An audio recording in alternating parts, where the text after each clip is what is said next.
Hello, everybody. Today we're going to take a look at another political shift. This time it's going to be for president between 2016 and 2024. So this is going to compare the two Trump wins and show us how the states shifted during those 8 years. At the end, we're going to have a map, so you can always skip to the end if you'd like. But if you want to get some background about these two elections, let's put it up. First, we've got 2016. Donald Trump wins. He ends up with 304 electoral votes. He carries 38 states plus Maine's second. He does not win the popular vote. He gets 46.1. Hillary Clinton captures 227 electoral votes. Both sides had some faithless electors. She got 20 states plus D.C., and she did carry the popular vote with 48.2. Now let's skip ahead 8 years. This election is very fresh. We've got Trump winning it with 312 electoral votes. This time he swiped 31 states plus Maine's second. That was good enough for a popular vote win with 49.9. Kamala Harris got 226. She secured 19 states plus D.C. and Nebraska's second, and she finished with 48.4%. So not many states flipped during these 8 years. It's just going to be Nevada and Nebraska's second. But everything comes down to the margins, and that takes us into the spreadsheet so we can see how everything moved. It might not be the prettiest thing to look at, but we've got the states in the first column. Then we've got the 2016 Hillary Clinton vote, then the 2016 Trump vote, then we've got the 2024 Harris vote, the 2024 Trump vote. Next, it's going to be the Democratic Party shifts between those two elections, followed by the Republican shifts, and finally, it's going to be the net change between the two parties between the two elections. And this column has shading. The darkest colors are 10 or more points. The lightest colors are going to be under 5 points. So two things to point out real quick before we get started. First, we've got to keep in mind that in 2016, there was a lot more third-party vote. It was somewhere close to 6% once you add it all up. And given there was a lot less in 2024, that means in many cases, both candidates did gain some support. So it's all going to come down to who gained more. And the other thing to mention is some of this data has changed since I made some of my previous videos a few weeks ago. It's usually only by a fraction of a point, but I find it to be totally unsatisfying when I see some different data on Wikipedia and Dave Leap's Atlas of U.S. presidential elections, and sometimes even with the Secretary of State data. So I hate finding those inconsistencies, but for the most part, everything should be fairly close to accurate. Now let's dive in here. We'll start in Alabama. In 2016, Hillary Clinton got 34.5%. Donald Trump got 62.1. 8 years later, Kamala Harris just barely sank to 34.1. Trump bumped it up a little bit to 64.6. That's a net loss of 0.4% for the Democrats and a net gain of 2.5 for the Republicans, and a total net shift of 2.9 away from the Democrats and toward the Republicans. In this case, it's going to be toward Trump.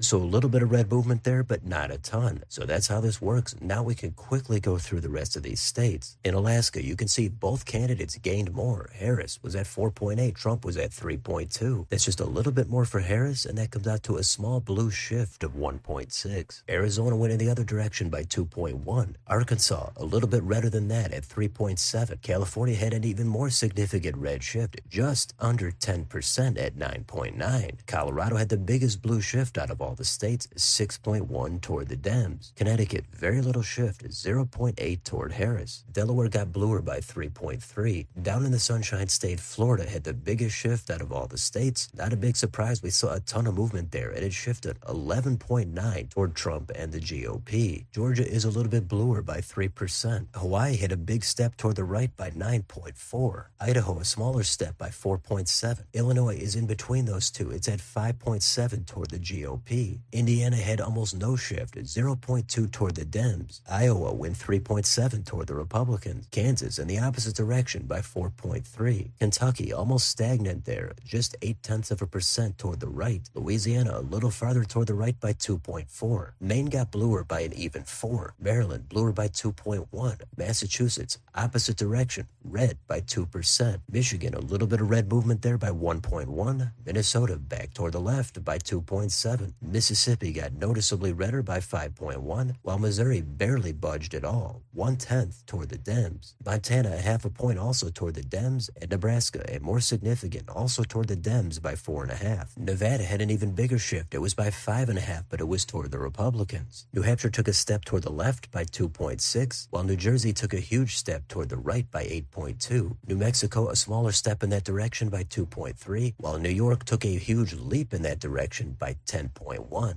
North Carolina, very slight movement toward the Democrats by 0.4. North Dakota, 0.7 toward the Republicans. Ohio, again in that direction by 3.1. Oklahoma, it's a red state, but it got a little bit bluer by 2.1. Oregon got even bluer by 3.3. Pennsylvania had a red shift of an even 1. Rhode Island by 1.8. South Carolina 3.6. South Dakota just barely tilted toward the Dems by 0.6, while Tennessee a little more confidently went toward the right by 3.7. Texas did even 1 point better than that by 4.7. Utah also got redder by 3.6. Vermont took a decisive step toward the Dems by 5.7. Virginia basically didn't move at all, just 1/10 toward the Republicans. Washington State had a blue shift of 2.5. West Virginia just barely did the same direction by 2/10. And Wisconsin had the exact opposite shift, 2/10 toward the Republicans. And the last state is Wyoming. That went a 0.5 point toward the left. And then we've got Washington, D.C. It looks like that moved 3% toward the GOP. And finally, the national popular vote shift is 3.6 toward Trump and the Republicans. So those are all of the states and all of the shifts. And if you want to help visualize this data, we could take it all and put it on a map. If we do that, here it is. We've got very similar shading. The dark colors are 10 or more points. This time, the lightest colors are going to be under 1 point shifts. So that's 0.1 to 0.9. Those are going to be the tilt margins, and we've got 4 levels of shading here. And I've also got the presidential shading in Maine and Nebraska's congressional districts. But keep in mind, between 2020 and 2024, there was redistricting, more noticeably in Nebraska, so that could skew some of these numbers. So with all that said, what are the takeaways from any of these shifts? Well, overall, it's not completely one-sided. There are a few bright spots here for the Dems, but I think they're completely drowned out by the gains for the Republicans. Some very red states like Wyoming or Oklahoma, they got a little bit bluer, but most of those shifts are going to be fairly inconsequential when you compare it to the rest of the data. Just a 1 or 2 point shift in a state that's already overwhelmingly voting in one direction is not too big of a deal. Now, the bigger states like California, Texas, Illinois, New York, and Florida, those states all had pretty clear shifts toward the right, and that's where most of the population is. So that's a big reason that Trump was able to win the popular vote this time, while only technically flipping Nevada between the 2 elections. Now, as I said at the beginning, there was a lot more third-party vote in 2016. So in a bunch of these states, Harris and Trump both gained some vote, but usually Trump came out with just a little bit more. Now, there's going to be some different reasons behind some of the specific shifts in some of these states, even some of these counties. But overall, for me, the biggest takeaway is pretty much what we've been talking about after 2024, and that's going to be the shifts among Hispanic voters. I think that's a fairly big driver behind why we're seeing some of these redder shifts. While blue shifts in some states in the Northwest or even states on the East Coast, they might not have been as affected by some of those Hispanic shifts. So that's what stands out the most to me, but you could probably pull out other demographic data if you'd like. So you could point out Hawaii getting redder, Alaska getting bluer, but ultimately a lot of states did not have significant movement, maybe only by 1 or 2 points. That's not a whole lot considering it's an 8-year span, and one of the candidates is the same. So that is 8 years of political history. Harris ultimately decisively did worse than Hillary, while Trump made gains in different parts of different states like the Rust Belt and along the border. And some of these shifts are clearly different than the ones we saw between 2020 and 2024. Those were even more in the direction of Trump. So some of these trends might continue, or they could change and new trends emerge. Everybody's got their own theories, but this is what we've got between 2016 and 2024. So let me know in the comments. What do you think about any of the shifts in any of these states? Do you put a lot of weight on this, or not really, because there was a lot more third-party vote in 2016? And is it clear cut that Trump had the better shift on here, or are there a few bright spots for the Dems? Which of these shifts do you think are going to continue? Which do you think are going to stop? Let me know down below on your way out. Don't forget to like, share, and subscribe to join if you'd like to support the channel. Thanks for watching, and I'll see you next time.